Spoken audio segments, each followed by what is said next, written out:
Kif tafu għada kif ingħatat is-sentenza mill-imħallef Robert Manjon. Ħanaqra żewġ biċċiet. Il-qorti tal-fema li kif ġurnalist gazzetta jew għaqda non-governattiva li taħdem biex tissalvagwardja s-saltna ta' drittijiet qisu bħala public watchdogs. Fit-termini tal-ġurisprudenza l-aktar reċenti tal-Qorti Ewropea ta' Drittijiet tal-Bniedem, hekk ukoll partit politiku fl-oppożizzjoni jista' bl-istess mod jitqies li waħda mill-funzjonijiet tiegħu hija li jagħmilha ta' public watchdog fuq l-operat tal-Sfera Eżekuttiva tal-Istat.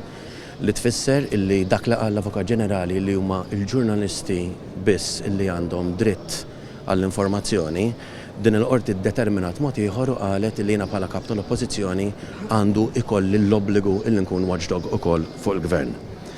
Parti oħra tas-sentenza, il-qorti tal-fema li għalkemm in-natura tal-informazzjoni mitluba mir-rikorrenti tista' tissodisfa it-test ta' materja ta' importanza pubblika, kif ukoll it-test ta' materja ta' interess pubbliku, illi kienu waħda mill-affarijiet li aħna konna qed nargumentaw dwarhom, ir-rapport ta' inkjesta maġisterjali ma jkwalifikax bħala dokument li wieħed jista' jitlob aċċess għalih bid-dritt. U allura il-qorti mbagħad ikkonkludiet illi ma ningħatax aċċess għal dan ir-rapport.